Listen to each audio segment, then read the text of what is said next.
Cristo, Rei da eterna glória.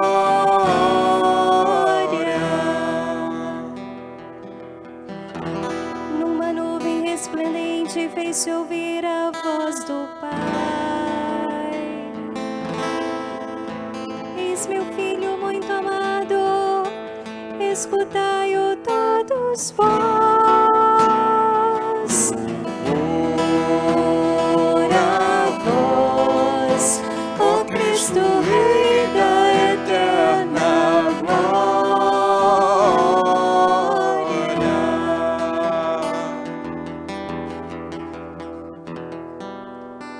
O Senhor esteja convosco.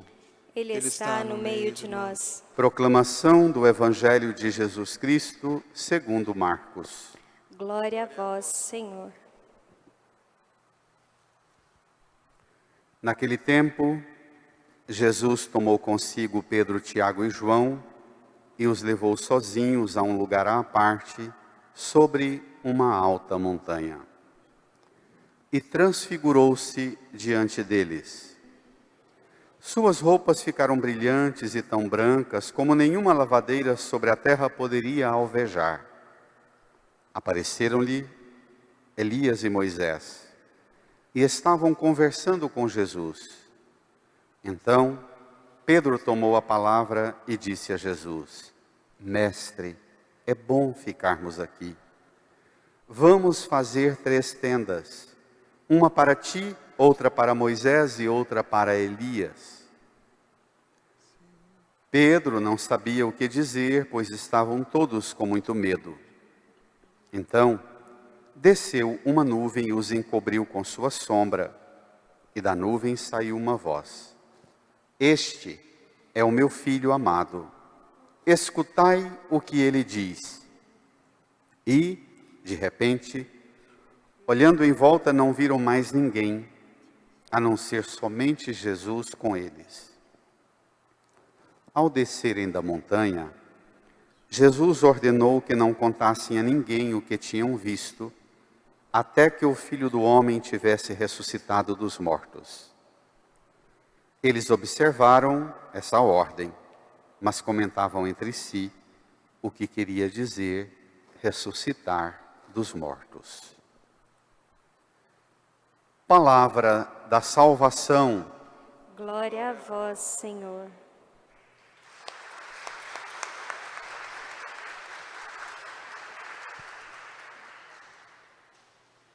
Sentados, nos recolhamos num tempo de silêncio, no íntimo do nosso coração, peçamos ao Divino Espírito Santo o auxílio necessário para que compreendamos o sentido da palavra, pois só Ele pode dar-nos a plena compreensão da Escritura.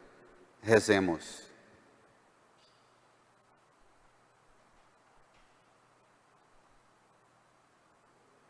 Amém. Irmãs e irmãos, caminhamos nesse itinerário quaresmal. Todos os anos se repetem, no primeiro domingo da quaresma e no segundo da quaresma, o mesmo relato bíblico. Primeiro domingo, Jesus no deserto e as tentações. Segundo domingo, Jesus na montanha com os apóstolos e a transfiguração. Esse texto indica-nos o sentido espiritual da quaresma. Como no deserto domingo passado, hoje na montanha. Na montanha para ver os sinais consoladores de Deus, a manifestação consoladora de Deus, ainda que num caminho de penitência, de oração, de jejum, de renúncias. Como ver o esplendor consolador de Deus em uma caminhada penitencial? Isso não é um exercício fácil, não. Geralmente a gente entra na penitência e o espírito vai entristecendo, vai perdendo o brilho. Tomem comigo o Evangelho aí no seu folheto, Marcos capítulo 9, versículo 2 a 10. Vamos lá. Naquele tempo, Jesus tomou consigo Pedro, Tiago e João e os levou sozinhos a um lugar à parte sobre uma alta montanha. E transfigurou-se diante deles. domingo passado foi o Espírito que tomou Jesus e o levou ao deserto. Hoje é o próprio Jesus que toma consigo Pedro, Tiago e João e os leva ao monte. A mesma dinâmica pedagógica. Leva-os a uma alta montanha, não a uma montanha qualquer. E transfigurou-se, mudou de figura. É um fenômeno visual.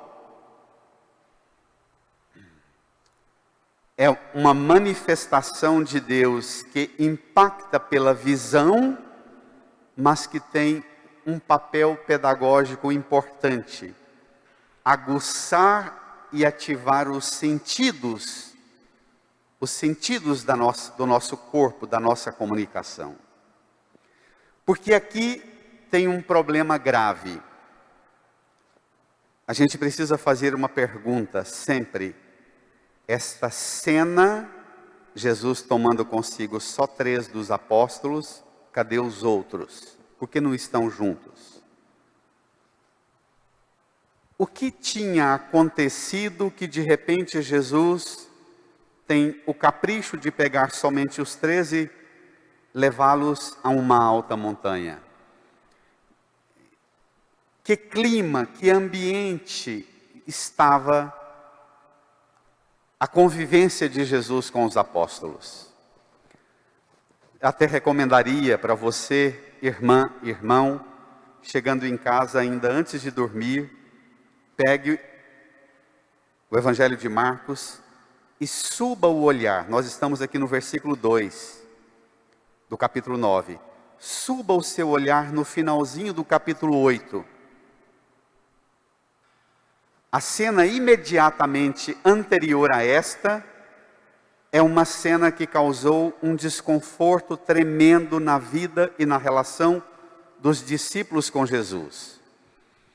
Depois de realizar muitos prodígios, milagres, sinais e ocupar-se um longo período ensinando os apóstolos, a multidão está inflamada. Jesus há pouquíssimo tempo tinha realizado a multiplicação dos pães e logo vai realizar uma outra. A multidão está numa fervura danada. Os apóstolos muito empolgados. Jesus ruma na direção de Jerusalém. A multidão pensa, opa, esse cara com o poder de fazer milagres, prodígios, sinais, com a autoridade que ele tem da palavra, se a gente segui-lo e for até Jerusalém, a gente chega lá, uma multidão faz uma sacudida e com ele dá um golpe de estado, expulsa o Império Romano, faz dele rei para nós e nós vamos ter cesta básica, multiplicação de pão e peixe para o resto da vida e não vamos precisar trabalhar mais nunca. Nós conhecemos bem esse texto aqui no Brasil, não conhecemos? Então, só que na viagem para Jerusalém, no meio da empolgação, Jesus trava numa conversa pesada e é o que interessa muito para a gente continuar no texto.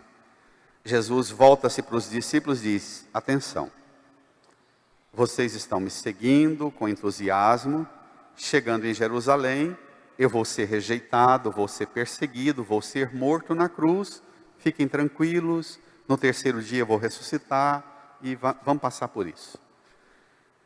Pedro toma a palavra pelo conjunto dos apóstolos e repreende Jesus, diz, Deus não permita tal coisa, que isso nunca te aconteça.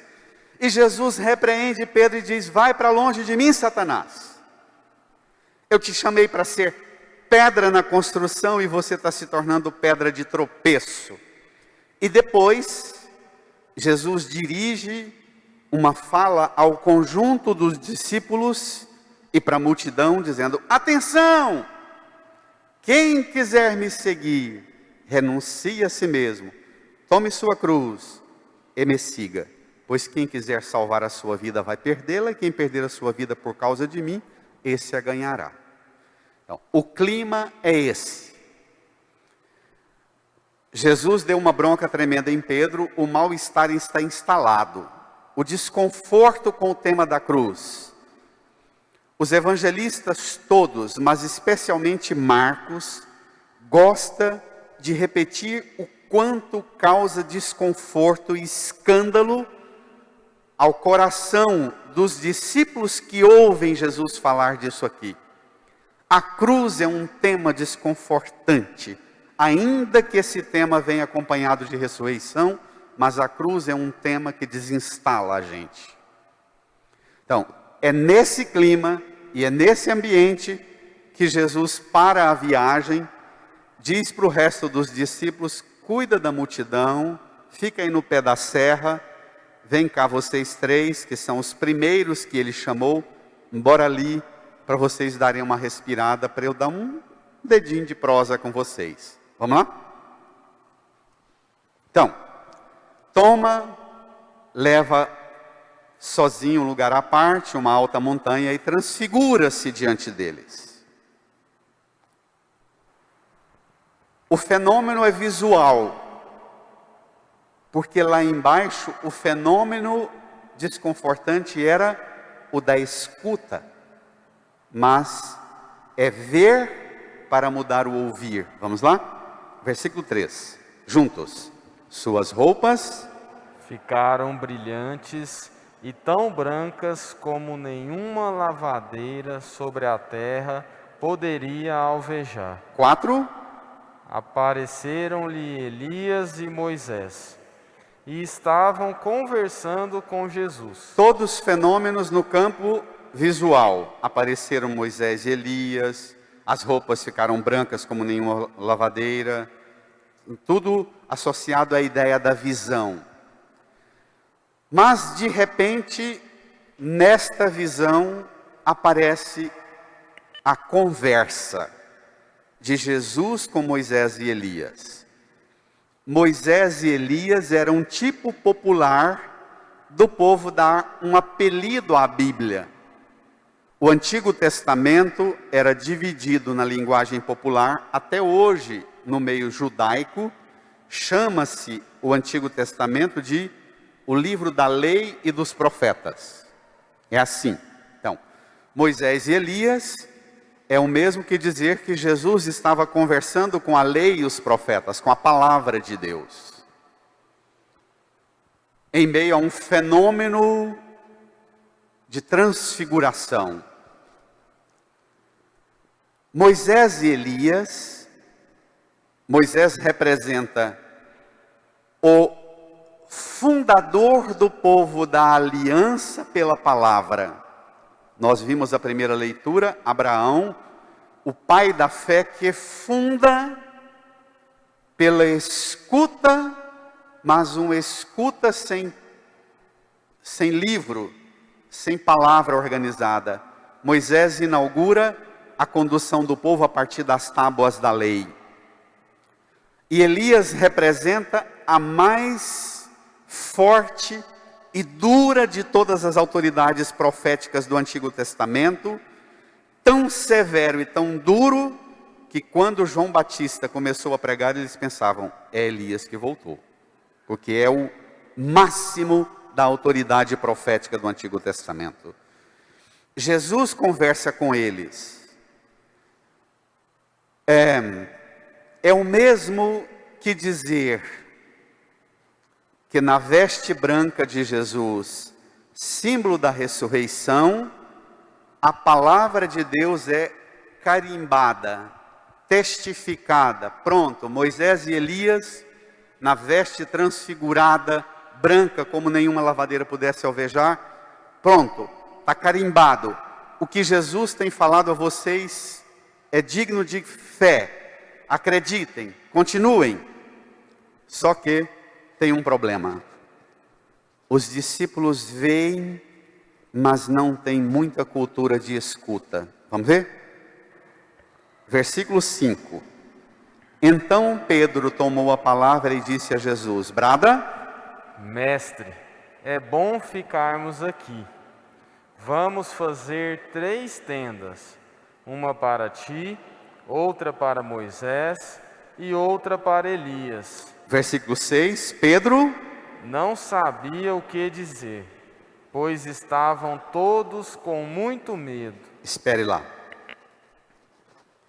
Começa a aproximar de nós esta cena. Pedro propõe a Jesus: é bom ficar aqui. Lá no pé da montanha, o Senhor dirigiu-nos um ensino sobre rejeição, perseguição, morte na cruz. Vamos ficar aqui. Não vamos descer, não. Não vamos entrar nesse assunto desagradável, não. Vamos ficar aqui. Pedro, que tinha sido convidado pelo Senhor para ser o primeiro apóstolo, para ser a primeira pedra na fundação da igreja, Pedro esquece a estrutura sólida da minha igreja que eu construirei, diz Jesus para ele, e Pedro propõe a Jesus uma fezinha de tenda. Fé de acampamento. Tem muita gente que tem fé de acampamento. Não amadurece nunca na fé. Precisa de tempo em tempo ir num retiro, num encontro da igreja, e a fé não passa de acampamento. A fé de acampamento, ela é muito perigosa, porque ela é fé de adolescente. Às vezes a gente não amadurece. Pedro quer uma fé de acampamento e Jesus quer uma fé de igreja sólida. Sobre a rocha construirei a minha igreja e o poder do inferno nunca poderá vencê-la. Rapaz, eu quero um trem mais substancioso. Pedro, vamos ficar no acampamento. A hora que pesar aqui, a gente junta as traias e vai para outra beirada de córrego, até no deserto, mas vamos ficar por aqui. Vamos mexer com Jerusalém e com isso aqui não. Pedro não sabia o que dizer, pois estavam todos com muito medo. Pode pegar pesado? Quando você conversa com Jesus, quando você fala com o Divino Pai Eterno na sua oração, o conteúdo da sua fala com Deus brota dos seus medos? O seu diálogo com Deus é fruto dos seus medos? Você é uma pessoa que se permite ser movido pela força sobrenatural da fé? Ou são as preocupações, os enfrentamentos da vida, da missão, da responsabilidade? Você está sempre falando com Deus a partir do fantasma e do medo. Qual é a autoridade da sua fé? Qual é a base, a solidez da fé? A base e a solidez de Jesus é que ele conversa com a palavra. Jesus conversando com Moisés e Elias, ele é o verbo de Deus que se fez carne, ele é a palavra viva, mas é o mesmo que dizer que Jesus, Deus feito homem, conversa com a palavra de Deus. Você quando reza, você conversa com a palavra de Deus? Você dialoga?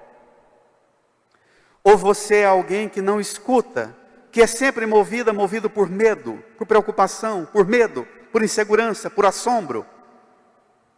Uma fé baseada no medo é uma fé pobre de escuta de Deus. Vamos ver? Versículo 7. Então desceu uma nuvem e os encobriu com sua sombra. Brada. E da nuvem saiu uma voz. Brada. Este é meu filho amado. Escutai o que ele diz. O Divino Pai Eterno perdeu a paciência com Pedro em cima da montanha. Lá embaixo, foi Jesus que perdeu a paciência com Pedro, não foi? Agora em cima da montanha é o Pai Eterno que não aguenta. Pedro não cala. Pedro não deixa de falar com Deus só a partir de medo. Lá embaixo deu uma bronca em Jesus por medo.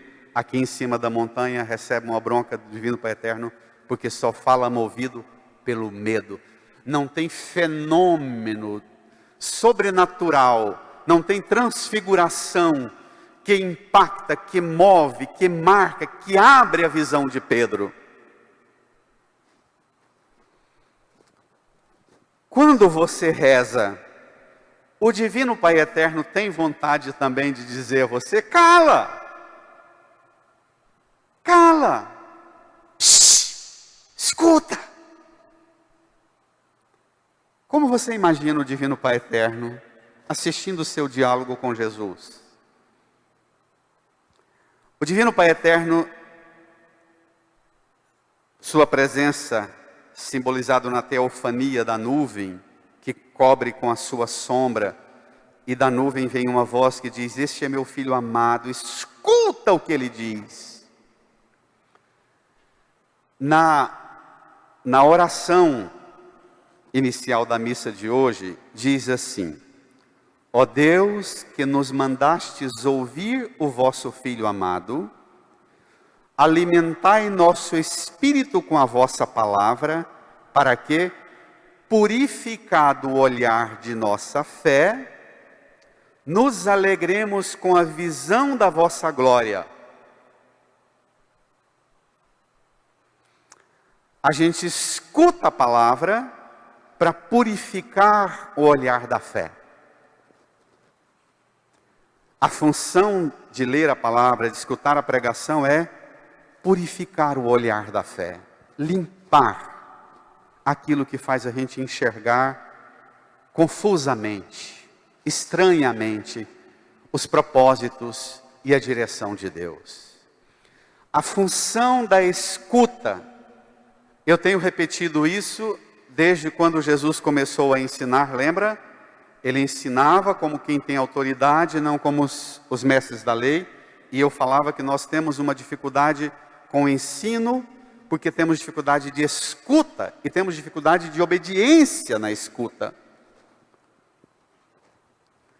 A crise de Pedro é uma crise de fé, baseada no medo, porque é uma crise de escuta. Israel é estabelecido como povo da aliança no livro do Deuteronômio. Deus estabelece um diálogo, Deuteronômio 6, 4, 9. Shema Israel, escuta Israel, o Senhor nosso Deus é um, escuta. O judeu piedoso repete várias vezes ao longo do dia: Shema Israel, Adonai Elohenu. Escuta Israel, o Senhor nosso Deus é um. Escuta. Irmã, irmão, hoje é dia da gente buscar a cura da visão pela cura da escuta de Deus. Talvez sua fé esteja muito marcada pelo medo e não adianta mudar qual passagem da Bíblia é mais agradável. Tem gente que pergunta para mim: padre, estou passando os conflitos, manda para mim uma sugestão de uns textos da Bíblia para eu ler, para ver se melhora aqui dentro. Eu falo, não é texto que tem que caçar não, é qualidade de escuta. São Jerônimo diz que qualquer versículo da Bíblia, em qualquer parte da Bíblia, você leu, não te impactou, não é porque o texto é pobre, é porque você não deu a atenção que o texto merece, porque é sempre palavra de Deus. Escuta. A escuta de Deus pode dar-nos a compreensão de nossa identidade, de nossa missão e de nossa relação de discípulas e discípulos do Senhor. Agora, minha gente, escutar é um trem chato. eu tinha um padre querido, que foi meu formador, redentorista, o diácono João Paulo, desculpe, foi ordenado sábado atrasado. Ordenado diácono, daqui um pouco vai ser ordenado padre. Um padre que marcou muito a minha vida nessa educação para a escuta, Padre Jesus Flores, que ele dizia que todo mundo que tem dificuldade de comunicar a fé, na verdade tem dificuldade de escuta da fé. A fé, a visão da fé, passa pela qualidade da escuta da fé. E ele dizia uma coisa que nunca me esqueço. A gente era uma turma enorme de seminaristas, ele diz: 2 características do quanto a escuta é um exercício difícil. Quando a gente começa a escutar, 2 reações imediatas vêm. A primeira é a vontade de dormir no banco. Dá um capotamento que a gente não sabe de onde vem, uma reação de tanta vontade de esmorecer no banco. A outra é de agonia, de inquietação e de aflição. Ele dizia para nós: isso não é só um mecanismo físico e biológico e orgânico. Isso no fundo é uma reação, porque escutar é um exercício difícil, penoso. O processo de escuta, a escuta ela mexe com os conceitos que são bases dos sentimentos, das emoções, não é? Das convicções da gente. A escuta, ela faz tremer os conceitos da gente. Ela desinstala a gente na acomodação da vida, às vezes até bonitinha, mas medíocre, pobre, fraca. Como Pedro, seguindo Jesus, lá na baixada ou na montanha, vendo Jesus, assistindo uma cena paradisíaca dessa no céu. Como Pedro, que vê uma cena dessa, mas aqui dentro não rola sentimento qualificado pela escuta.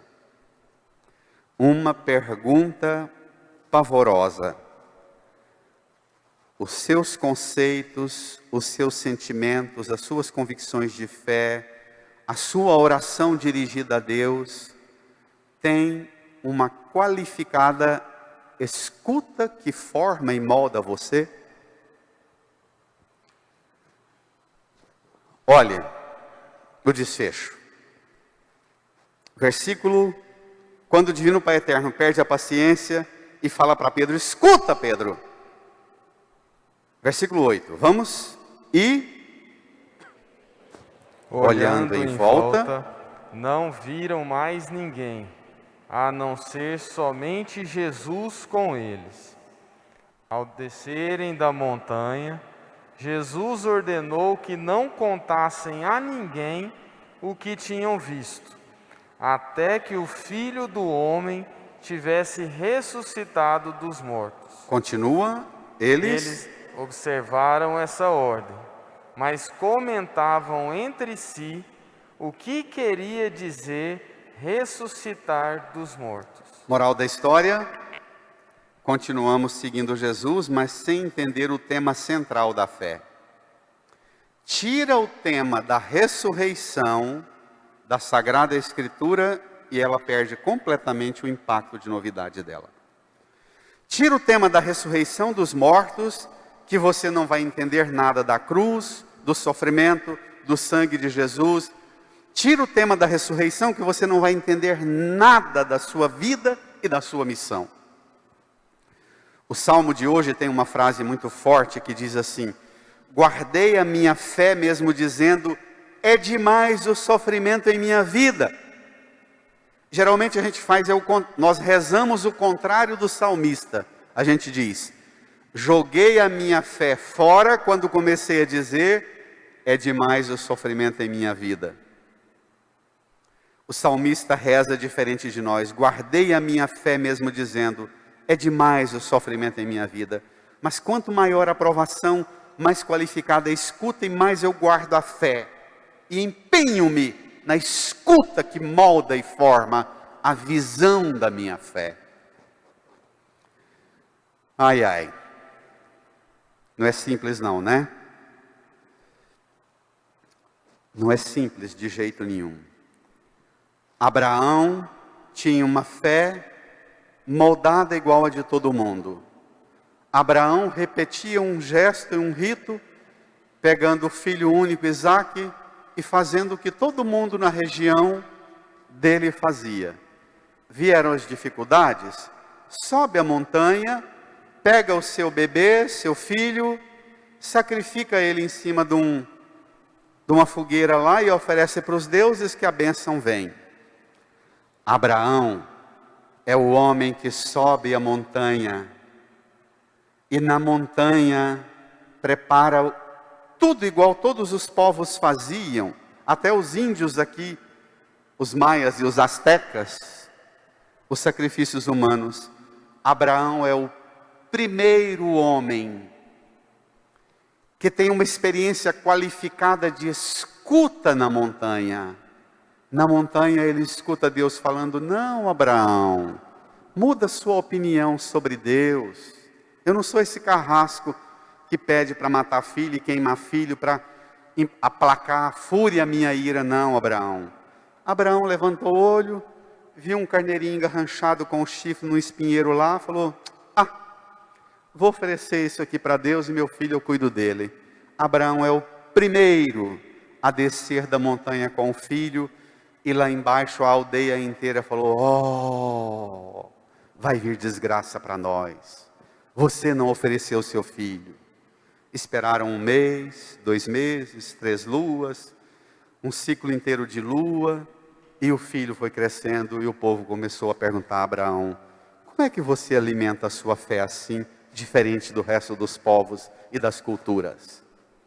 Quando você tem uma escuta qualificada, você vê de forma nova a realidade que todo mundo repete. Todo mundo sacrificava o filho. Abraão é o primeiro a descer da montanha com o filho e dizer: o Deus a quem eu sirvo quer-me com meu filho servindo-o. Vamos escutá-lo.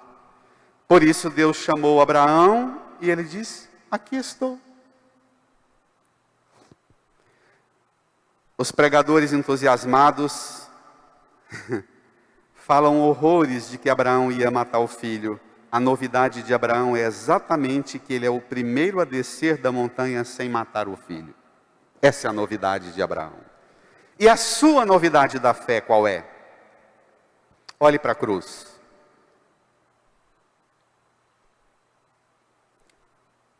A transfiguração de Jesus convida você, irmã e irmão, hoje também a uma transfiguração de sua vida. Essas experiências são experiências breves. Por vezes, Deus concede de maneira especial, em vista de árduas provações. Bento XVI.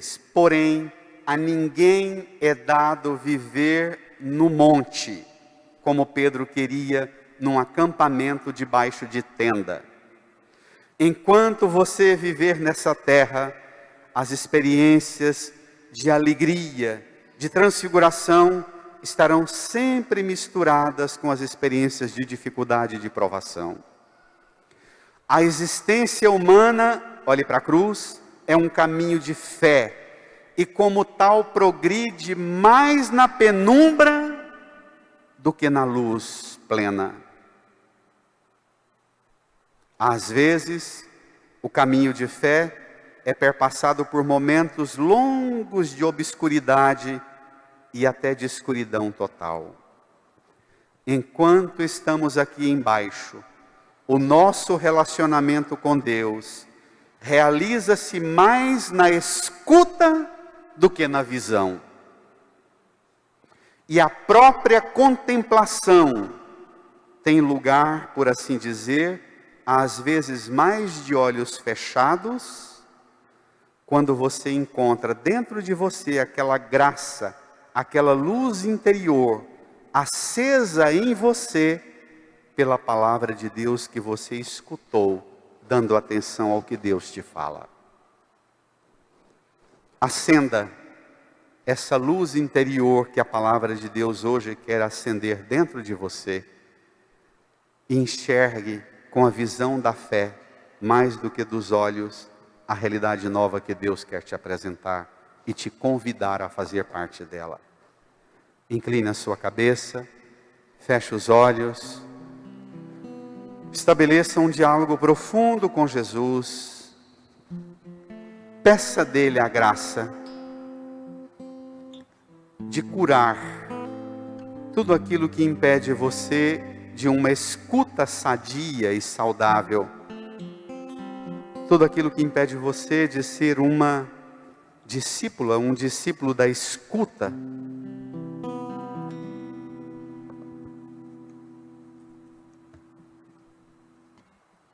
Conheço um coração tão manso, humilde e sereno, que louva o Pai por revelar seu nome aos pequenos, que tem o dom de amar e sabe perdoar, que deu a vida para nos salvar.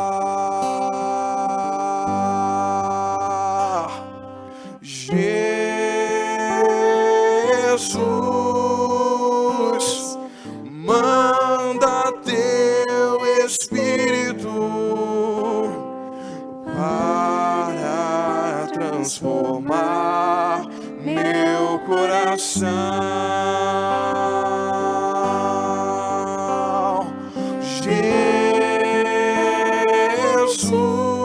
Jesus, manda teu Espírito para transformar meu coração. Às vezes no meu peito, Às vezes no meu peito bate um coração de pedra, magoado, frio, sem vida. Aqui dentro ele me aperta, não quer saber de amar, nem sabe perdoar, quer tudo e não sabe partilhar.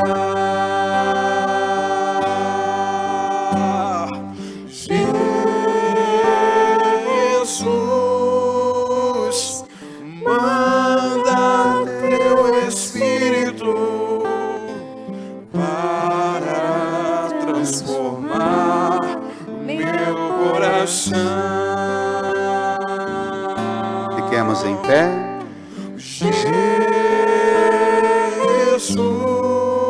Jesus, manda teu Espírito para transformar meu coração. Estenda a sua mão aqui para a cruz de Jesus.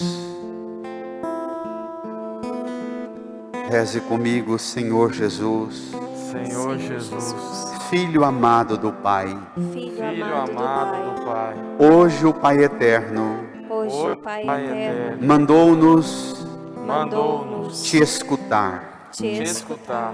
Jesus, Jesus, por seu sangue por seu sangue derramado na cruz, derramado na cruz, eu te peço, eu te peço, cura-me cura-me de tudo que me impede de tudo que me impede exercitar exercitar uma escuta verdadeira, uma escuta uma, verdadeira, uma escuta sadia uma escuta sadia que me forma que me forma, que me educa, que me educa, que me qualifica que me me qualifica qualifica para ter uma visão de Deus para ter uma visão de Deus e uma visão da realidade e uma visão da realidade que eu preciso enfrentar que eu que eu preciso enfrentar com a luz da fé. com a luz da fé. Jesus, Jesus, cura cura toda enfermidade toda enfermidade da minha escuta da minha escuta e cura a minha visão na fé.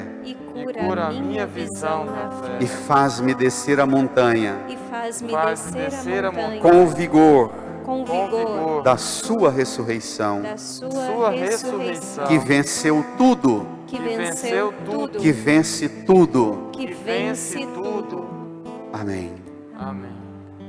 Põe a mão no seu coração e faça a sua oração de agradecimento ao Senhor pela visão da fé, pela graça de ouvir as coisas da fé, pelo convite que Ele te faz a ter uma fé sólida, não uma fé provisória de tenda, mas uma fé fincada na rocha que é Ele, que é Cristo. Agradeça e louve o Senhor por dar a você a compreensão da fé, a visão da fé, a escuta da fé.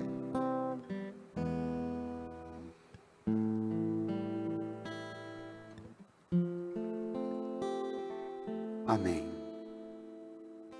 Amém.